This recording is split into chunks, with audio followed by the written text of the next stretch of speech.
2023년 9월 22일 금요일 새벽 기도회를 하나님께 올려드리도록 하겠습니다. 오늘 이 시간에 함께 보실 하나님의 말씀은 시편 52편 말씀입니다.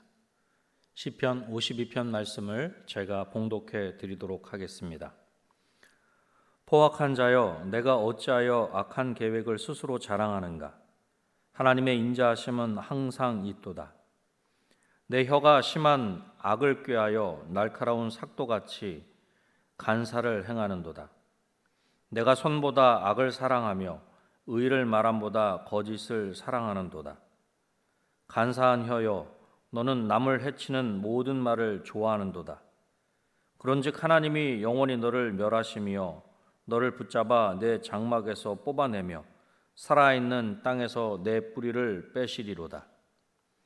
의인이 보고 두려워하며 또 그를 비웃어 말하기를 이 사람은 하나님을 자기 힘으로 삼지 아니하고 오직 자기 재물의 풍부함을 의지하며 자기의 악으로 스스로 든든하게 하던 자라 하리로다.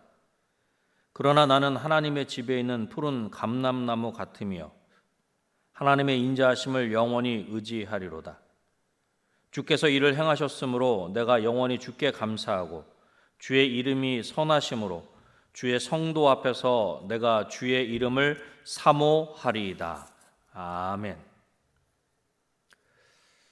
오늘 본문인 시편 52편은 의인들을 괴롭히는 악인들을 향한 경고라 할 수 있을 것입니다.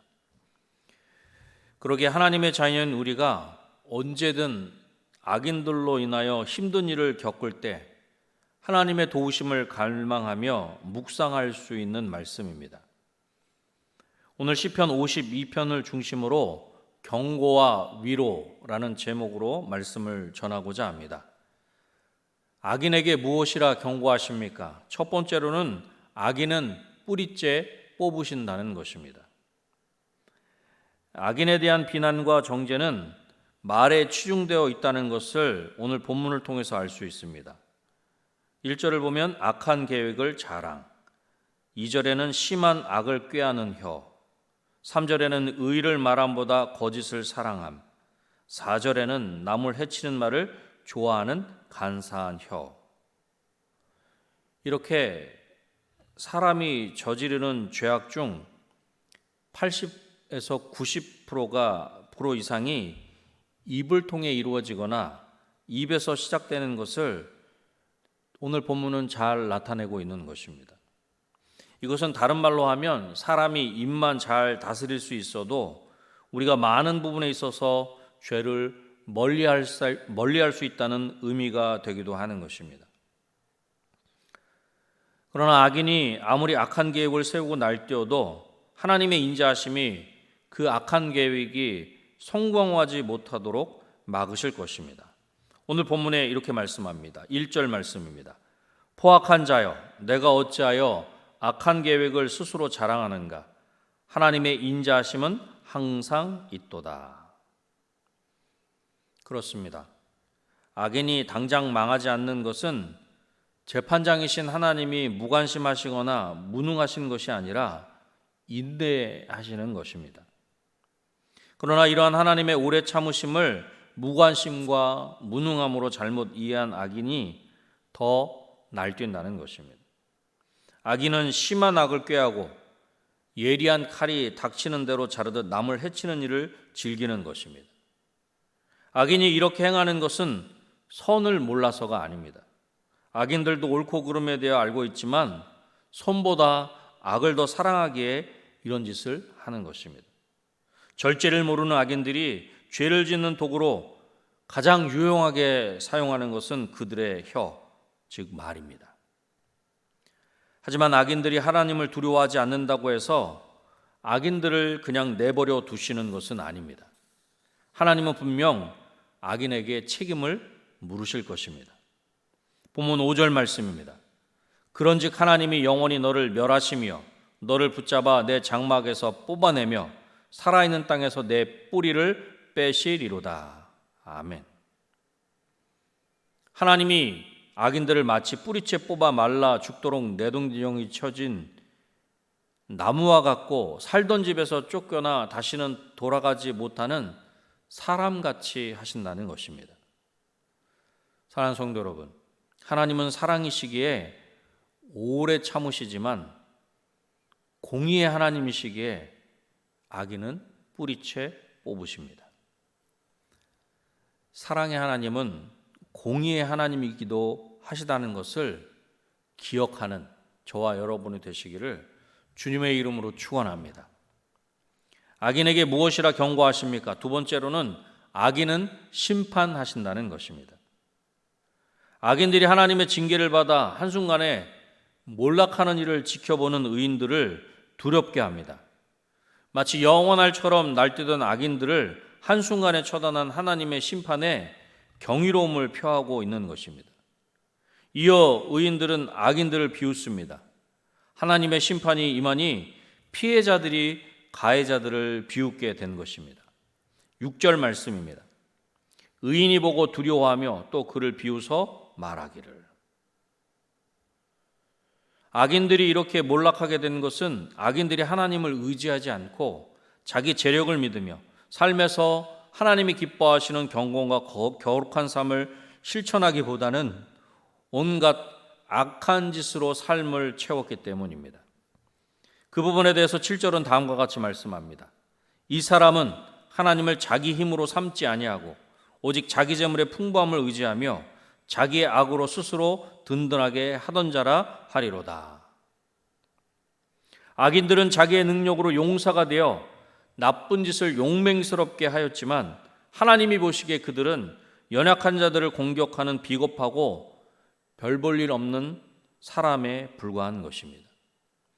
시인은 창조주 하나님이 행하시는 인과 응보를 확고히 믿고 있는 것입니다.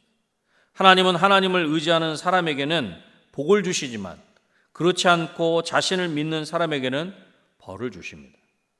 또한 하나님은 선을 행하는 사람은 기뻐하시지만 악을 행하는 사람은 분명 심판하신다는 것입니다.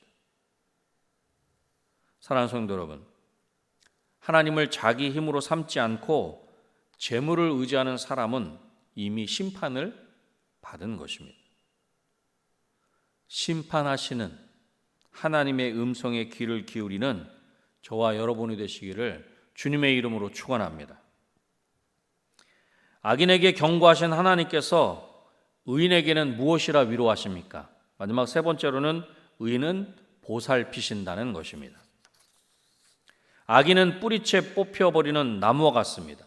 그러나 의인은 하나님의 집에 심긴 푸른 감람나무와 같다는 것입니다. 8절 말씀입니다. 그러나 나는 하나님의 집에 있는 푸른 감람나무 같으며 하나님의 인자하심을 영원히 의지하리로다. 아멘. 하나님의 집 안에 심어진 나무는 당연히 집주인이신 하나님의 보호를 받습니다. 게다가 이 감람나무는 푸르다는 것입니다. 푸른 것은 매우 건강하게 잘 자란 나무라는 의미입니다.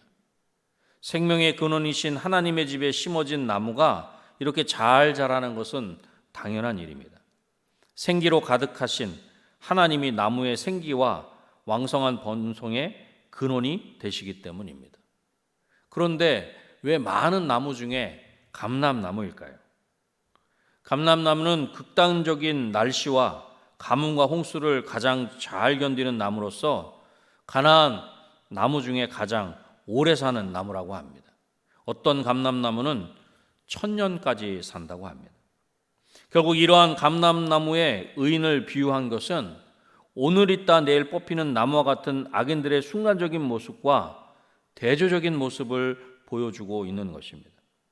또한 감람나무의 열매와 기름은 사람과 짐승에게 매우 유익합니다. 감람나무 한 그루가 매년 생산하는 올리브유는 20리터 이상이라고 합니다. 이처럼 의인은 하나님과 사람들을 이롭게 하며 그들을 기쁘게 하는 것입니다. 감람나무가 날씨와 환경을 가장 잘 견뎌내는 나무인 것처럼 의인들도 어떠한 상황에서도 오직 하나님만 바라보며 견뎌내기를 바라는 것입니다. 이제 하나님은 의인들을 성전의 감람나무처럼 보호하시고 가꾸시기에 시인은 하나님께 영원히 감사할 따름입니다. 하나님의 이름이 선하심으로 시인은 주의 성도들 앞에서 영원히 주의 이름을 찬양하고 사모할 것임을 고백합니다. 9절 말씀입니다. 주께서 이를 행하셨으므로 내가 영원히 주께 감사하고 주의 이름이 선하심으로 주의 성도 앞에서 내가 주의 이름을 사모하리이다. 아멘. 사랑하는 성도 여러분, 의인은 하나님의 집에 있는 푸른 감람나무와 같이 하나님이 돌보시고 보호해 주십니다. 우리를 돌보시고 우리를 보호해 주시는 하나님께 감사하며 그 하나님을 찬양하며 그 하나님께 우리의 마음을 온전히 올려드리는 저와 여러분이 되시기를 주님의 이름으로 축원합니다. 말씀을 맺겠습니다. 하나님은 경고하시고 위로하십니다. 악인에게 무엇이라 경고하십니까? 악인은 뿌리채 뽑으신다는 것입니다. 악인은 심판하신다는 것입니다. 그러나 의인은 보살피신다. 그렇게 말씀하십니다. 오늘도 이 세상을 살아가는 우리에게 하나님의 말씀이 진정한 위로와 힘이 되는 저와 여러분이 되시기를 다시 한번 주님의 이름으로 축원합니다. 기도하겠습니다. 하나님 아버지 감사합니다. 하나님은 사랑의 하나님이시지만 공의의 하나님이신 것을 우리가 늘 기억하며 살아갈 수 있도록 도와주시기를 소원합니다. 공의의 하나님은 경고하십니다. 사랑의 하나님은 위로하십니다. 하나님의 말씀이 우리에게 분명히 경고하시지만 우리가 그 말씀에 온전히 순종함으로 말미암아 하나님의 말씀이 두려운 말씀 넘어서 하나님의 말씀이 우리에게 위로가 되게 하시고 힘이 될 수 있도록 도와주시기를 소원합니다. 그리하여 하나님의 말씀에 순종함으로 말미암아 하나님이 약속하신 이 놀라운 복과 은혜를 풍성히 누릴 수 있도록 도와주시기를 소원합니다. 하나님의 집에 심겨진 푸른 감람나무와 같이 우리 삶의 자리에 하나님으로 말미암는 열매가 가득 맺혀질 수 있도록 도와주시고 우리의 삶을 통해 살아계신 하나님께만, 전능하신 하나님께만 온전히 영광 돌리게 하여 주시옵소서. 하나님, 몸된 은혜광송교회를 위해서 간절히 기도합니다. 우리 모든 성도들의 삶의 자리 가운데 하나님의 도우심과 인도하심이 늘 가득하게 하시고 그 하나님으로 말미암아 진정으로 의인된 삶을 이 땅에서 힘있게 살아가는 우리 모든 은혜광송교회 성도들 되게 하여 주시옵소서. 또한 아버지 하나님, 이 나라 이 민족에 긍휼을 베풀어 주시기를 소원합니다. 하나님은 사랑의 하나님이시기에 아버지 하나님 진노 중에라도 긍휼을 베풀어 주시옵소서. 이 땅을 다시 한번 회복시켜 주시고 이 땅의 수많은 하나님의 백성들이 다시 한번 일어나 빛을 발할 수 있도록 도와주시옵소서. 또한 아버지 하나님 5대양 6대주 가운데 하나님의 귀한 복음을 들고 있는 아버지 하나님 그 모든 교회와 하나님의 사람들, 모든 선교사님들을 하나님 기억하여 주셔서 저들이 하나님의 일들을 행할 때에 하나님께서 친히 함께하여 주심으로 말미암아 그 모든 일들 하나님이 친히 함께 하시는 것으로 말미암아 넉넉히 감당할 수 있도록 도와주시고 그 모든 수고와 헌신을 통해 하나님의 나라가 확장되는 귀한 역사가 있게 하여 주시옵소서. 하나님, 이 시간 이후에 여러 가지 개인의 기도 제목을 가지고 하나님 앞에 간절히 부르짖어 아뢰을 때에 하나님, 우리의 기도가 하나님 앞에 상달되게 하시고 하나님이 그 기도를 들으시고 구체적으로 일하시고 성취하시고 역사하시는 것을 우리의 눈으로 보게 하시고 우리의 손으로 만지는 귀한 역사가 있게 하여 주시옵소서. 모든 것 하나님께 온전히 맡겨드리오며 예수님의 이름으로 기도드립니다. 아멘.